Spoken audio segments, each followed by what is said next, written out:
भारत गौरव आचार्य श्री पुलक सागर जी गुरुदेव के प्रवचन और लेटेस्ट धार्मिक भजन व कार्यक्रम निशुल्क देखने व सुनने के लिए हमारे YouTube चैनल जीन शरणम मीडिया को आज ही सब्सक्राइब करें और सबसे पहले देखने के लिए बेल आइकन पर क्लिक जरूर करें।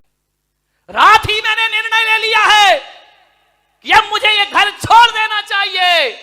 अब इस घर में रहने लायक मेरे लिए नहीं है, ये नरक हो चुका मेरे लिए। मैं जा रहा हूं बेटा। बच्चे ने इतनी हिम्मत नहीं हुई कि पिताजी ऐसा मत करो। जाने लगा वो बूढ़ा। पोते को बहुत प्यार करता था, बच्चे से ज्यादा पोते पर मोह था। दौड़ा दौड़ा, दादाजी तुम मत जाओ, मैं तुम्हारे बिना नहीं रह सकता हूं। लिपट गया दादाजी से आकर, दादाजी तुम मुझे छोड़कर मत जाओ। मैं कहां सोऊंगा, किसके साथ खेलूंगा, किससे बात, कौन मेरी डिमांड पूरी करेगा। दादाजी ने कहा बेटा, छाती से लगा लिया उस पोते को, मेरे बच्चे आज मेरा जाना बहुत जरूरी है। एक बात याद रख बेटे, अब मुझे जाने दे, ज्यादा मोह मत बढ़ा। उसने कहा दादाजी मैं तुम्हें नहीं जाने दूंगा। दरवाजे पर खड़ा हो गया। दादाजी ने कहा बेटा देख, तेरे मम्मी पापा को मेरा यहाँ रहना अच्छा नहीं लगता है, इसलिए मैं ये घर छोड़ करके मैं तुझसे मिलने आऊंगा।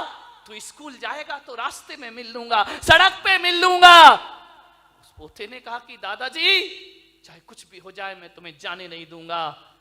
लेकिन बहू देख रही है, बहू ने बच्चे को घसीटा, चल अंदर। ज्यादा दादाजी दादाजी नहीं करना, जाने दो उनको।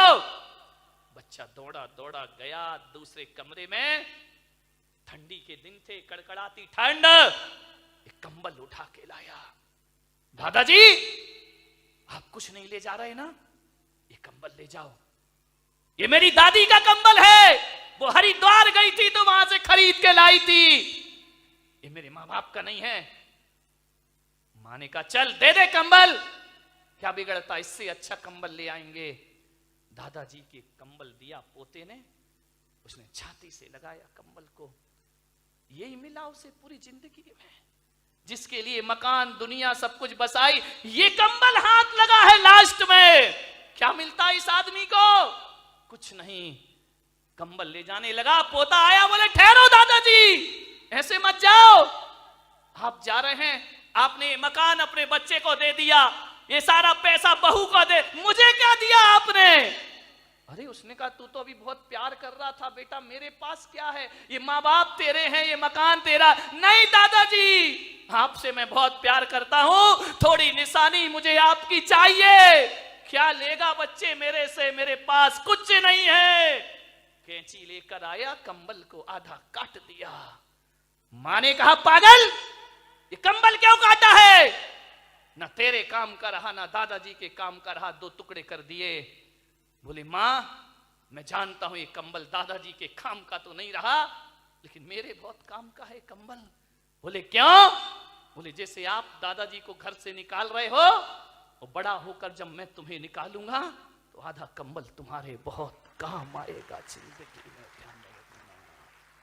मान्यवर, उस बूढ़े बाप की आंखें डबडबा गईं। मैं दूंगा तुम्हें, जब तुम अपनी कमाई का अपने पिता को कुछ नहीं दे रहे हो तो मैं भी तुम्हें क्यों दूंगा। आधा कंबल संभाल के रखूंगा मैं अपनी जिंदगी में। बूढ़ा चला गया, आधा कंबल सीने से लगाए चला गया। ना जाने कहां जा रहा है उसे नहीं पता, कहां जाएगा ये भी नहीं जानता है। वह चलते जा रहा, चलते जा रहा, चलते जा रहा। एक फोटोग्राफर की दुकान पे पहुंच गया। उसने देखा, ना जाने क्या सूझी बुढ़ापे में उसको। कंबल दबाए हुए सीढ़ियां चढ़ गया। फोटोग्राफर से बोला कि बेटा मेरी एक फोटो खींच सकता है। उसने कहा दादाजी को क्या हो गया, फोटो खींच दे। आंखों में कीचड़, टूटा हुआ चश्मा, फटा हुआ कंबल। उसने कहा दादाजी खींचूंगा मैं फोटो, आइए बैठिए। उसको बिठाया। फोटोग्राफर ने रुमाल से दादाजी का मुंह साफ किया। इतनी जोर से बूढ़े ने उसके हाथ पकड़े कि बेटा जिसकी गंदगी बचपन में साफ की उन बच्चों ने मेरा मुंह ना पहुंचा। एक बात याद रखना बारामती वालों, ये कभी कभी जो प्यार अपनों से नहीं मिलता वो पड़ोस में प्राप्त हो जाया करता है। उसने कीचड़ पोंछा, चश्मा सही किया। दादाजी ये चश्मा टूटा है, ये तार निकला है इसका, सही क्यों नहीं किया? क्या करूं बेटा, जो कल तक आंखों के तारे थे उन्होंने चश्मे का तार नहीं सुधरवाया। मेरे फोटो निकाली, फोटो निकालने के बाद दादाजी ने अपने जेब में हाथ डाला, एक फटा पुराना 5 का नोट निकाला। बोले बेटा ये ले ले। उसने कहा नहीं पिताजी, दादाजी अब पैसे नहीं चाहिए मुझे, मैं आपकी फोटो जरूर बना कर दूंगा। बोले मेरे पास कुछ नहीं बेटा, केवल ये फटा 5 का नोट है, तू रख, तेरे बहुत काम आएगा। उसने कहा नहीं दादाजी मुझे नहीं चाहिए। बोले रख ले बेटा रख ले। बोले मुझे नहीं चाहिए। तो बूढ़े ने कहा अपनी नहीं तो मेरी खुशी के लिए रख ले। दादाजी आपको ये 5 रुपया देने में खुशी मिलेगी? उसने कहा लाओ मुझे दे दो। उसने 5 का नोट देखा, फटा सा था। आज वो 5 का नोट हजारों की गड्डियों के सामने भारी पड़ रहा था उस फोटोग्राफर को। उसने लिया 5 का नोट डाला। दादाजी ने कहा 2 दिन बाद मेरी फोटो दे देना मुझे। बोले ठीक है। 2 दिन बीते। 2 दिन बाद 2 लड़के पहुंचे फोटोग्राफर के पास। बोले भाई साहब 2 दिन पहले एक दादाजी ने यहां फोटो खिंचाई थी, वो फोटो हमें चाहिए। आप कौन हैं? हम उनके लड़के हैं। ये डॉक्टर है, इंजीनियर है।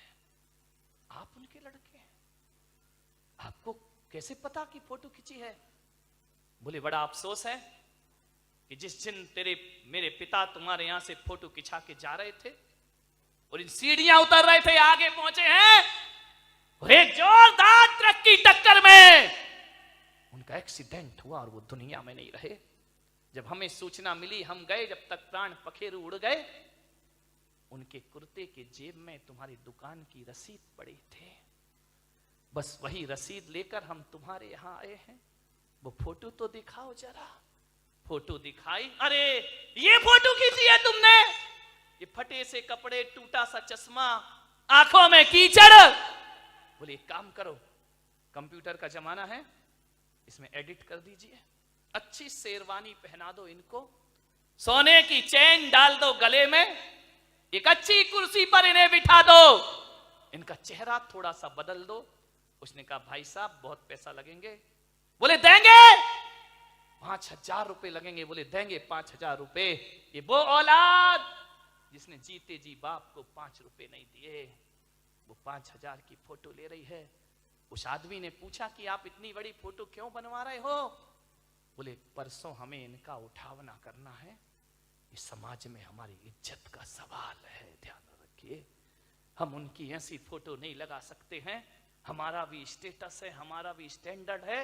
सारी समाज हमारे यहां आएगी, जितनी सुंदर फोटो बना सको फोटो बना दीजिए।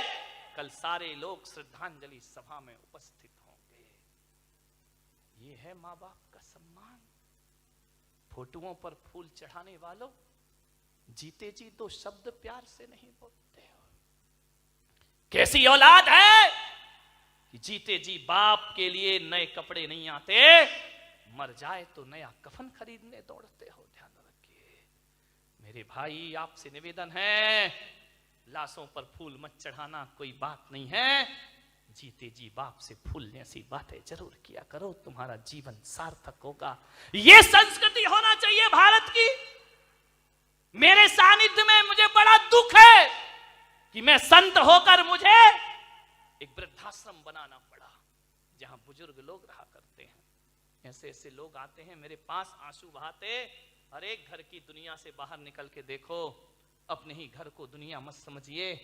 आते हैं मेरे पास, महाराज ये जिंदगी का अंतिम पड़ाव, कुछ व्यवस्था करो, हमारा बेटा हमें घर से। एक बेटा मेरे पास आया अपनी मां को लेकर, महाराज आपका वृद्धाश्रम बना है, आपका वात्सल्य धाम बना है, मेरी मां को वहां रख दीजिए। मैंने कहा शर्म आना चाहिए तुझे, एक बेटा कह रहा है कि वृद्धाश्रम में रख दो। मान्यवर, मैंने उससे कहा तुझे तो चुल्लू भर पानी में डूब के मर जाना चाहिए। जिस मां ने कोख में रखा तू घर में नहीं रख सकता है, वापिस लेके जा इस मां को। बोले आपने क्यों बनाया वृद्धाश्रम? मैंने कहा मैंने इसलिए नहीं बनाया कि कोई औलाद अपने बाप को मेरे पास भेजे, नहीं भाई, ये तो मेरे लिए सबसे बड़ा पाप हो जाएगा। और मैं बारामती में कह रहा हूं पुलक सागर, इस देश से वृद्धाश्रम की परंपरा खत्म होना चाहिए, समाप्त होना चाहिए। एक भी वृद्धाश्रम इस देश में नहीं होना चाहिए, एक भी ओल्ड हाउस इस देश में नहीं होना चाहिए। ये बदनुमा दाग है भारतीय संस्कृति पर।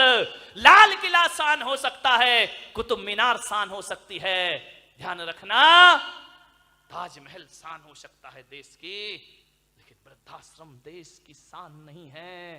ये भारतीय संस्कृति पर मारा हुआ तमाचा हुआ करता है।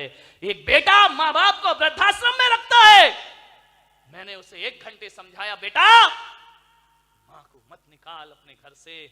1 घंटे मैंने उसे समझाइश दी, वो अपनी माँ को वापस ले गया। ध्यान रखिए मान्यवर, मैं एक भावना रखता हूं, मेरा और हम जैसे संतों का जीना सार्थक हो जाएगा जब वृद्धाश्रम रातों रात खाली हो जाएगा। मेरे भाई, हर बेटा अपने माँ बाप को अपने घर ले जाए। कौन सी शान है ये? मैंने बनाया है इसलिए बनाया कि उन बुजुर्गों को सहारा दूं जिनके औलाद नहीं है। ध्यान रखिए, औलाद होने के बाद माँ बाप हमारे पास आए शरण में, बेकार की जिंदगी है ये, ध्यान रखिए। आपसे निवेदन है,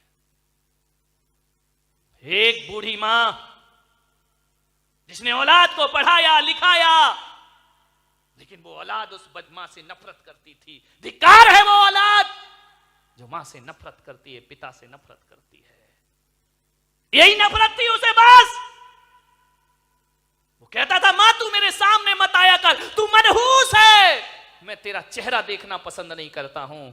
मां रो लेती चुपके चुपके, पाल पोस के बड़ा किया, पढ़ाया लिखाया। औलाद कह रही हम तेरा चेहरा देखना नहीं चाहते, तू हमारे सामने मत आया कर।